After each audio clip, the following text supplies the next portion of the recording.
Capítulo 28. El último invierno. En la fiesta de la dedicación. Jesús volvió a Jerusalén a tiempo para asistir a la fiesta de la dedicación durante el último invierno de su vida terrenal. Esta, igual que la de los tabernáculos, era una fiesta de regocijo nacional, y anualmente se celebraba por un periodo de 8 días principiando el 25 de Chislev, que corresponde en parte a nuestro mes de diciembre. No era una de las grandes fiestas prescritas por los estatutos mosaicos, sino quedó establecida en el año 164 o 163 antes de JC, al tiempo de la rededicación del templo de Zorobabel, a raíz de la rehabilitación de ese sagrado edificio después de su profanación por Antíoco Epífanes, rey pagano de Siria. Mientras se celebraba la fiesta, Jesús fue al templo y allí se le vio en la parte del edificio conocida como el Pórtico de Salomón. No tardó en correr la nueva de su presencia entre los judíos, los cuales se le acercaron, manifestando un espíritu hostil y con la aparente intención de hacerle preguntas. La interrogación fue: ¿hasta cuándo nos turbarás el alma? Si tú eres el Cristo, dínoslo abiertamente. El solo hecho de que le hayan hecho tal pregunta es evidencia de la profunda e inquietante impresión que el ministerio de Cristo había producido entre la jerarquía oficial y el pueblo en general. Según ellos opinaban, las obras que él había efectuado parecían ser dignas del Mesías. El Señor respondió indirectamente, pero en substancia y efecto sus palabras fueron cortantes y precisas. Les llamó la atención a sus palabras anteriores y a sus obras continuas. Os lo he dicho, declaró, y no creéis. Las obras que yo hago en nombre de mi Padre, ellas dan testimonio de mí, pero vosotros no creéis, porque no sois de mis ovejas, como os he dicho. Mis ovejas oyen mi voz, y yo las conozco, y me siguen, y yo les doy vida eterna, y no perecerán jamás, ni nadie las arrebatará de mi mano. Mi Padre que me las dio, es mayor que todos, y nadie las puede arrebatar de la mano de mi Padre. Yo y el Padre uno somos. La referencia a lo que previamente había dicho, sirvió para recordarles las enseñanzas que les había comunicado en la ocasión de su visita anterior entre ellos, cuando había proclamado ser el gran Yo soy, de mayor antigüedad y preeminencia que Abraham, y se había representado como el buen pastor. No pudo muy bien contestar su pregunta por medio de una simple aseveración absoluta, porque la habrían interpretado como afirmación de que él era el Mesías que ellos se conceptuaban, el rey terrenal y conquistador a quien decían estar esperando. Él no era ese Cristo que ellos se imaginaban, y sin embargo, era verdaderamente el pastor y rey de todos los que quisieran escuchar sus palabras y hacer sus obras, y a tales él reiteró la promesa de la vida eterna y la certeza de que ningún hombre los arrebataría de su propia mano o de la del Padre. Los judíos casuísticos no pudieron presentar ninguna refutación a esta doctrina, exaltada y profunda a la vez, ni pudieron hallar en ella el tan ansiado pretexto para acusarlo directamente. Sin embargo, las últimas palabras de nuestro Señor, su solemne declaración de que yo y el Padre uno somos, despertaron la ira de la multitud hostil. Llenos de rabia tropezaron unos con otros levantando piedras para apedrearlo. Debido al estado incompleto de los edificios del templo, probablemente había muchas rocas y fragmentos por todos lados, y esta fue la segunda tentativa asesina contra la vida de nuestro Señor dentro de los confines de la casa de su Padre. Impávido, y con la compelente tranquilidad de una majestad más que humana, Jesús dijo: muchas buenas obras os he mostrado de mi Padre, ¿por cuál de ellas me apedreáis? Iracundos le contestaron: por buena obra no te apedreamos, sino por la blasfemia, porque tú, siendo hombre, te haces Dios. Palpable es que ninguna ambigüedad habían hallado en sus palabras. Él entonces les citó las Escrituras, en las cuales se llama Dios es uno aun a los jueces facultados con autoridad divina, y preguntó: ¿no está escrito en vuestra ley? Yo dije: dioses sois. Si llamó dioses a aquellos a quienes vino la 259. Palabra de Dios, y la Escritura no puede ser quebrantada, al que el Padre santificó y envió al mundo. Vosotros decís: tú blasfemas, porque dije: Hijo de Dios soy. Volviendo entonces a su primera afirmación de que su propia comisión venía del Padre, que era el mayor de todos, agregó: si no hago las obras de mi Padre, no me creáis. Mas si las hago, aunque no me creáis a mí, creed a las obras, para que conozcáis y creáis que el Padre está en mí, y yo en el Padre. Nuevamente los judíos intentaron echar mano de él, pero fracasaron por razones no especificadas. Salió de entre de ellos y partió del templo. Nuestro Señor se retira a Perea. A tal grado se manifestó la violenta hostilidad de los judíos en Jerusalén, sede de la teocracia, que Jesús se apartó de la ciudad y sus contornos. Aún no había llegado el día de su sacrificio, y si bien era cierto que sus enemigos no podían matarlo hasta que él se dejara caer en sus manos, nuevas demostraciones desfavorables podrían demorar su obra. Se retiró al lugar donde Juan el Bautista había iniciado su ministerio público, probablemente el mismo sitio donde se efectuó el bautismo de nuestro Señor. No se especifica el lugar preciso, ciertamente quedaba allende el Jordán, de modo que probablemente fue Perea. Leemos que Jesús moró allí, y de esto deducimos que permaneció en una región particular más bien que viajar de pueblo en pueblo como acostumbraba hacer. Sin embargo, la gente fue a buscarlo aún en ese lugar y muchos creyeron en él. Ese paraje era muy estimado para aquellos que habían ido a escuchar a Juan y ser bautizados por él, y al evocar el ferviente llamado al arrepentimiento del ahora asesinado y lamentado Bautista, junto con su conmovedora proclamación del reino, vino a sus pensamientos la afirmación de Juan, de que vendría uno más poderoso que él, y vieron en Jesús el cumplimiento de ese testimonio. Juan, a la verdad, ninguna señal hizo, decían, pero todo lo que Juan dijo de éste, era verdad. En ninguna parte de nuestras escrituras se dice cuánto tiempo permaneció Jesús en Perea. No pudo haber sido más que unas pocas semanas cuando mucho. Posiblemente algunos de los discursos, instrucciones y parábolas, considerados previamente en relación con la partida del Señor de Jerusalén después de la fiesta de los tabernáculos el otoño anterior, pertenecen cronológicamente dentro de este intervalo. De este retiro de tranquilidad comparativa, Jesús volvió a Judea para atender a un sincero llamado de algunos a quienes él amaba. Salió de la Betania de Perea rumbo a la Betania de Judea donde vivían Marta y María. Lázaro es restaurado a la vida. Lázaro, hermano de María y Marta, yacía enfermo en su hogar familiar en Betania de Judea. Sus devotas hermanas enviaron un mensajero a Jesús con estas sencillas nuevas, en las cuales, sin embargo, no podemos menos que sobreentender una súplica lastimosa: Señor, he aquí el que amas está enfermo.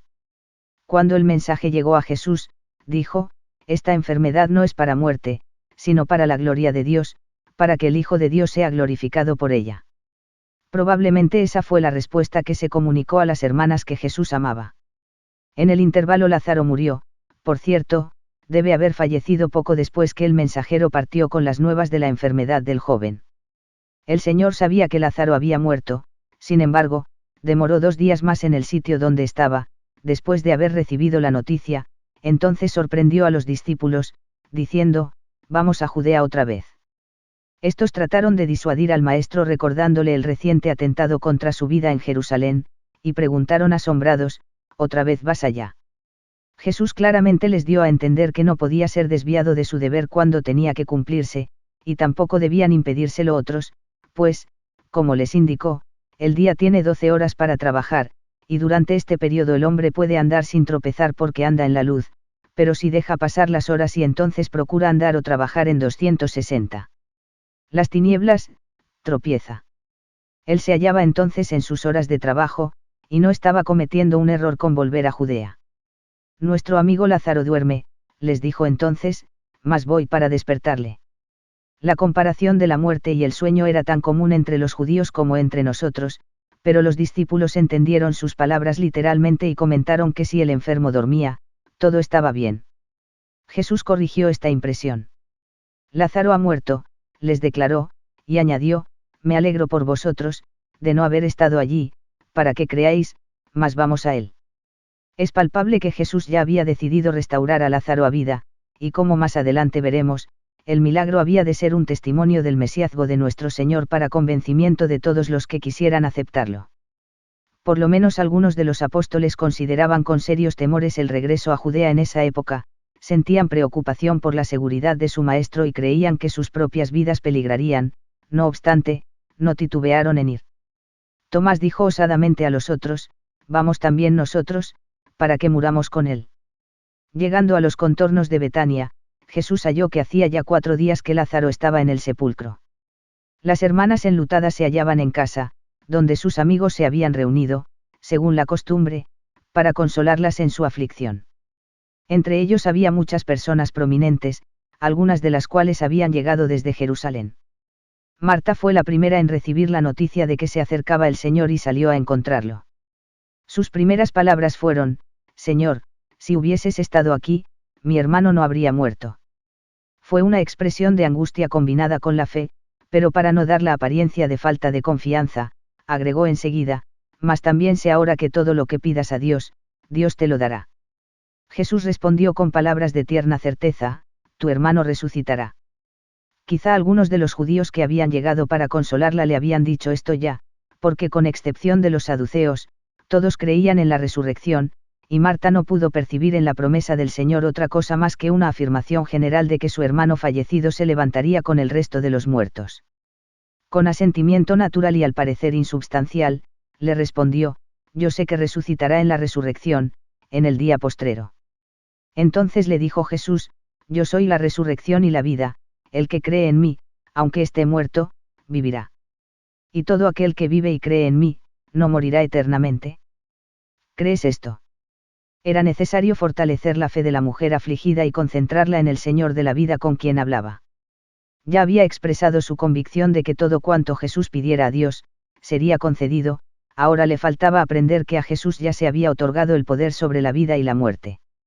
La invadía una sensación llena de esperanza, de que el Señor Jesús intervendría en forma sobrehumana para ayudarla, y sin embargo no sabía en qué modo. Aparentemente en esos momentos no tenía ningún pensamiento bien definido, ni esperanza siquiera de que él levantaría a su hermano de la tumba. Con franqueza sencilla contestó la pregunta del Señor, si creía lo que le acababa de decir, no podía entenderlo todo, pero creía en aquel que hablaba, aun cuando no podía comprender sus palabras por completo. Sí, Señor, le confesó, yo he creído que tú eres el Cristo, el Hijo de Dios, que has venido al mundo. Entonces volvió a la casa y con precaución sigilosa, por motivo que se hallaban presentes algunos que ella sabía no simpatizaban con Jesús, dijo a María, el Maestro está aquí y te llama. María salió de la casa en el acto. Los judíos que habían estado con ella creyeron que un nuevo resurgimiento de dolor la había impelido a ir nuevamente a la tumba, y la siguieron. Al llegar a donde estaba el Maestro, se arrodilló a sus pies y manifestó la angustia que la consumía con las mismas palabras que Marta había empleado, Señor, si hubieses estado aquí, no habría muerto mi hermano. No podemos dudar de que la convicción expresada había sido el tema principal de los comentarios y lamentación de las dos hermanas, si Jesús solamente hubiera estado con ellas, no habrían perdido a su hermano. Al ver a las dos hermanas dominadas por la angustia, y la gente que lloraba con ellas, Jesús se afligió a tal grado que se estremeció en espíritu y se conmovió, y dijo, ¿dónde le pusisteis? Al hacer esta pregunta, Jesús lloró, y mientras se dirigía la compañía entristecida hacia el sepulcro, algunos de los judíos, notando la emoción y lágrimas del Señor, dijeron, mirad cómo le amaba. Otros, sin embargo, menos considerados a causa del prejuicio que sentían contra Cristo, preguntaron crítica y 261. Mordazmente, no podía este, que abrió los ojos al ciego, haber hecho también que Lázaro no muriera. El milagro mediante el cual se había dado la vista a un hombre ciego desde su nacimiento se conocía en forma general, y principalmente por motivo de la investigación oficial que había acompañado la curación. Los judíos se habían visto compelidos a admitir la realidad del asombroso acontecimiento, y la pregunta que ahora se oía, ¿cómo era que uno que efectuó tan notable milagro no pudo haber preservado la vida a un hombre que tenía una enfermedad ordinaria? Por cierto, un hombre a quien parecía amar tanto, era una insinuación de que al fin y al cabo el poder poseído por Jesús estaba limitado, y su operación era incierta o caprichosa. Esta manifestación de incredulidad perversa hizo que Jesús nuevamente se conmoviera de tristeza sino de indignación. Se había sepultado el cuerpo de Lázaro en una cueva, la entrada de la cual se había cubierto con una roca. Eran comunes en ese país estas sepulturas, cuevas naturales o bóvedas talladas en la roca sólida, que servían de sepulcros a las clases mejor acomodadas. Jesús mandó que se abriera la tumba. Marta, sin sospechar aún lo que se iba a desarrollar, quiso oponerse, recordándole a Jesús que el cuerpo había sido sepultado hacía ya 4 días, y que indudablemente había empezado a descomponerse. Jesús contestó su protesta con estas palabras, no te he dicho que si crees, verás la gloria de Dios. Esta respuesta pudo haberse referido tanto a la promesa que expresó a Marta en persona, de que su hermano se levantaría otra vez, así como al mensaje que le envió desde Perea, de que la enfermedad de Lázaro no era para muerte, sino para la gloria de Dios, y para que el Hijo de Dios fuese glorificado en ello. Se quitó la piedra. De pie, frente a la puerta abierta de la tumba, Jesús alzó los ojos al cielo y oró, Padre, gracias te doy por haberme oído. Yo sabía que siempre me oyes, pero lo dije por causa de la multitud que está alrededor, para que crean que tú me has enviado. No solicitó al Padre poder y autoridad, porque estos ya le habían sido dados, antes dio las gracias, y a oídos de todos los que se hallaban alrededor reconoció al Padre y expresó la unidad de su propio propósito y el del Padre. Entonces clamó en gran voz: Lázaro, ven fuera. El muerto oyó esa voz autoritativa, en el acto el espíritu volvió a entrar en el tabernáculo de carne, se reanudaron los procedimientos físicos de la vida y salió Lázaro, vivo una vez más. La libertad de sus movimientos estaba restringida porque se lo impedían las vendas con que había sido atado, y su rostro todavía estaba envuelto en el sudario con que le habían sujetado las cuijadas inertes. A los que se hallaban cerca Jesús dijo: desatadle, y dejadle ir. Caracterizaron el acto una profunda solemnidad y la ausencia completa de todo elemento de ostentación innecesaria. Aun cuando Jesús, mientras se hallaba a muchos kilómetros de distancia, y sin contar con ningún medio ordinario de recibir la información, había sabido de la muerte de Lázaro, por lo que indudablemente pudo haber encontrado el sepulcro, vemos, sin embargo, que preguntó: ¿dónde le pusisteis? Aquel que podía calmar las olas del mar con su palabra pudo haber quitado milagrosamente la piedra que sellaba la boca del sepulcro, sin embargo, dijo: quitad la piedra. Él, que podía reunir el espíritu y el cuerpo, pudo haber soltado sin manos las vendas con que habían envuelto a Lázaro, sin embargo, mandó: desatadle, y dejadle ir. Todo aquello que las facultades humanas podían hacer, se dejó en manos del hombre. En ningún caso encontramos que Cristo haya empleado innecesariamente los poderes sobrehumanos de su divinidad, nunca se hizo despilfarro de la energía divina, aún se conservaba la creación material que había resultado del ejercicio de este poder, como lo hacen constar sus instrucciones sobre el recogimiento de los pedazos de pan y pescados después de haber alimentado milagrosamente a las multitudes. La resurrección de Lázaro constituye el tercer caso, anotado en las Escrituras, en que Jesús efectuó la restauración de una vida uno en cada ocasión. El milagro resultó en una continuación de la existencia terrenal, y en ningún sentido fue una resurrección de la muerte a la inmortalidad. En el caso de la hija de Jairo, se mandó al espíritu que reingresara a su habitación cuando todavía no pasaba una hora de haberse apartado de ella. En el del hijo de la viuda, la restauración se llevó a cabo cuando el cuerpo estaba a punto de ser entregado al sepulcro. El milagro preeminente de los tres fue el de ordenar a un espíritu que volviera a entrar en su cuerpo varios días después de haber muerto, y cuando por motivo 262 de los cambios físicos naturales, el cadáver debía estar ya en las primeras etapas de su descomposición. Lázaro fue levantado de los muertos, no simplemente para calmar la congoja de parientes enlutados, son innumerables los que han tenido que afligirse por causa de la muerte, e incontables los demás que tendrán que hacerlo. Uno de los propósitos del Señor fue demostrar la realidad del poder de Dios manifestado en las obras de Jesús el Cristo, y Lázaro fue el objeto elegido para tal manifestación, así como el hombre que padecía de ceguedad congénita fue seleccionado para ser aquel por conducto de quien se manifestarían las obras de Dios. Explícitamente se declara que la obra efectuada por el Señor en restaurarle la vida a Lázaro fue en efecto un testimonio de su mesiazgo. Todas las circunstancias que condujeron a la realización final del milagro contribuyeron a este testimonio. No podía haber ninguna duda de que Lázaro efectivamente estaba muerto, porque se había presenciado su fallecimiento, preparado y sepultado su cuerpo de la manera acostumbrada, y además, había yacido en la tumba 4 días. Estuvieron presentes muchos testigos en el sepulcro, cuando le fue mandado que saliera, algunos de ellos judíos prominentes, un gran número de los cuales no simpatizaban con Jesús y quienes habrían negado el milagro en el acto si hubiesen podido. Como resultado, Dios fue glorificado y se justificó la divinidad del Hijo del Hombre. La gran agitación de la jerarquía por causa del milagro. Como sucedía con la mayor parte de los actos públicos de nuestro Señor, mientras algunos de los que oían y veían eran persuadidos a creer en él, otros rechazaban la lección ofrecida y vilipendiaban al Maestro, lo mismo aconteció con esta poderosa obra. En algunos hizo surgir la fe, mientras que otros se fueron, cada cual por su lado, con el pensamiento entenebrecido y su espíritu más lleno de rencor que antes. Algunos de los que habían visto al muerto volver a vida fueron inmediatamente y comunicaron el asunto a los magistrados, pues sabían que éstos abrigaban una hostilidad intensa hacia Jesús. En la parábola que estudiamos recientemente, el espíritu del rico había suplicado desde su lugar de tormento, que Lázaro, en otro tiempo un lamentable mendigo, fuese enviado del paraíso a la tierra, para que amonestara a otros sobre el destino que esperaba a los inicuos, súplica que Abraham había contestado, diciendo, si no oyen a Moisés y a los profetas, tampoco se persuadirán aunque alguno se levantare de los muertos. 7. Ahora un Lázaro efectivamente había vuelto de los muertos, y muchos de los judíos rechazaron el testimonio de su restauración y se negaron a creer en Cristo, por medio de quien únicamente es vencida la muerte. Los judíos buscaron la manera de hacer que Lázaro cayera en su poder a fin de matarlo y, según esperaban, callar para siempre su testimonio del poder que el Señor tenía sobre la muerte.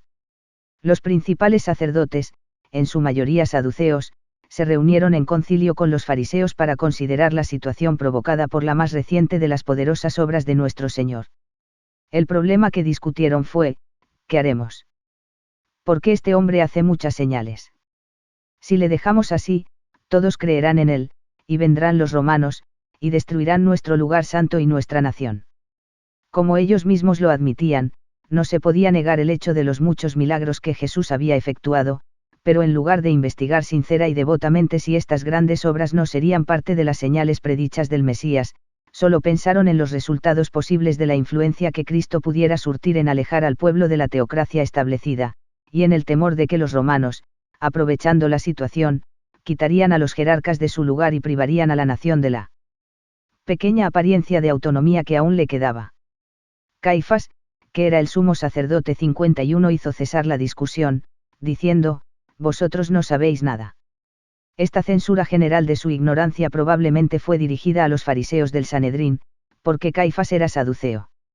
Su siguiente declaración fue mucho más significativa de lo que él comprendía, ni pensáis que nos conviene que un hombre muera por el pueblo, y no que toda la nación perezca.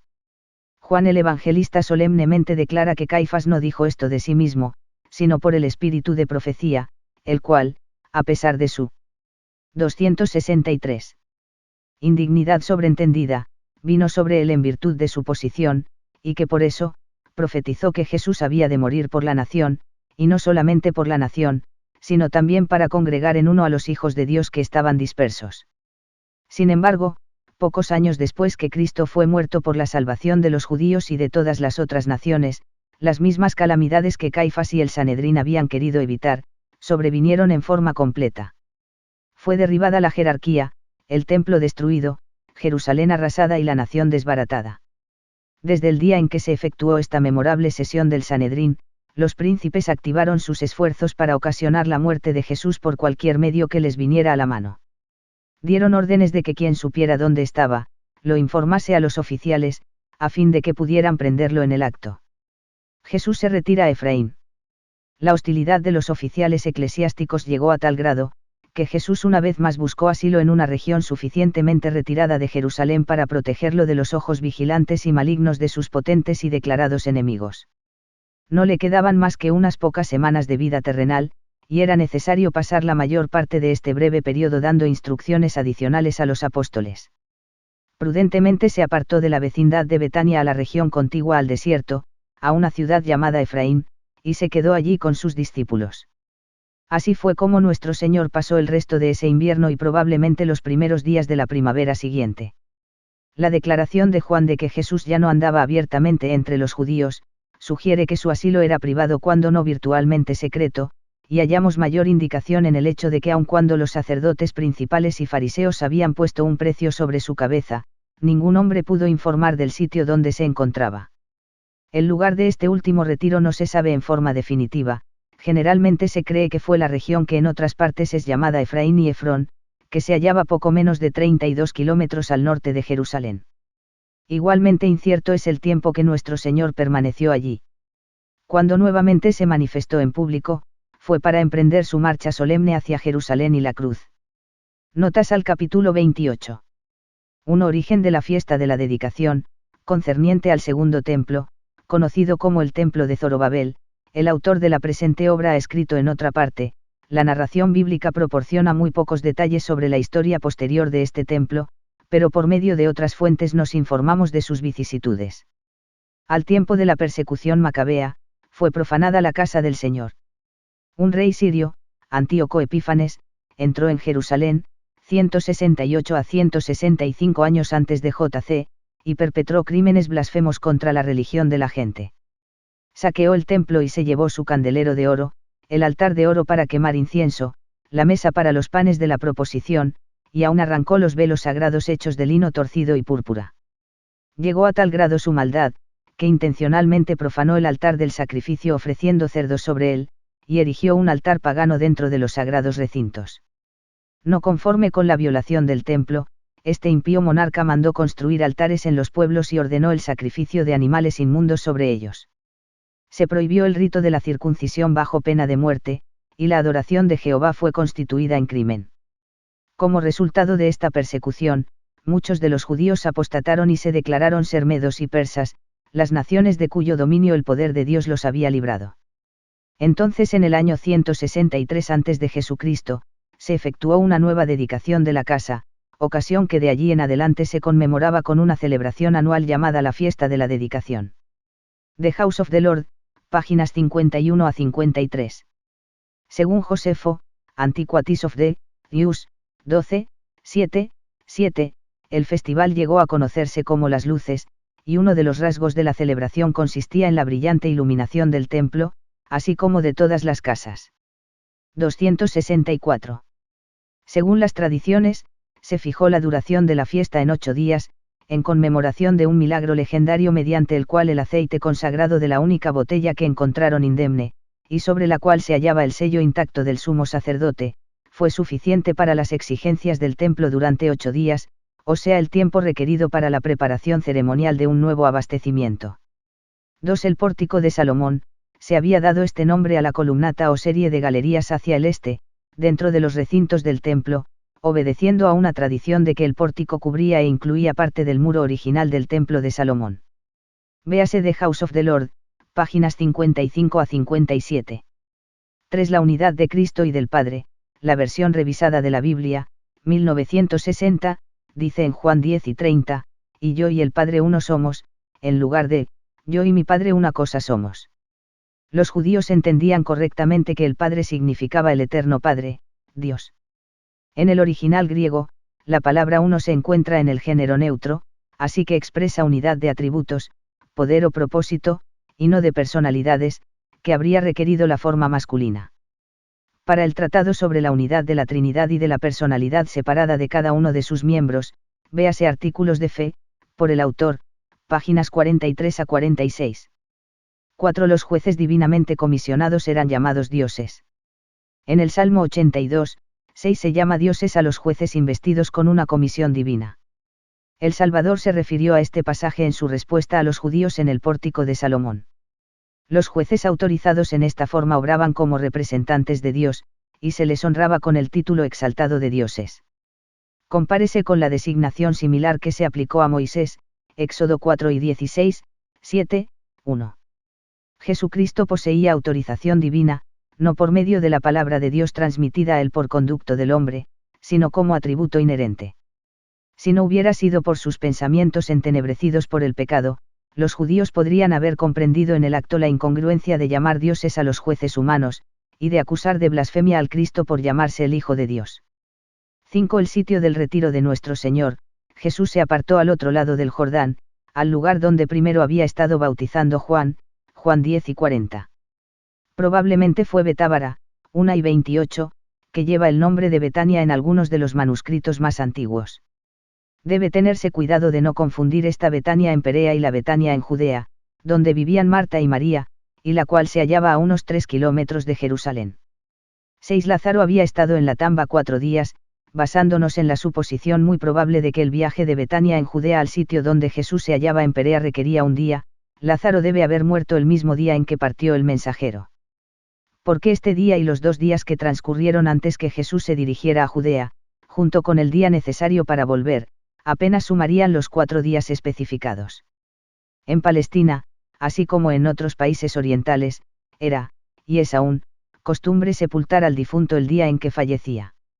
Según la creencia popular, al 4.º día después de la muerte, el espíritu se apartaba definitivamente de la proximidad del cuerpo, y pasado ese tiempo la descomposición procedía sin interrupción.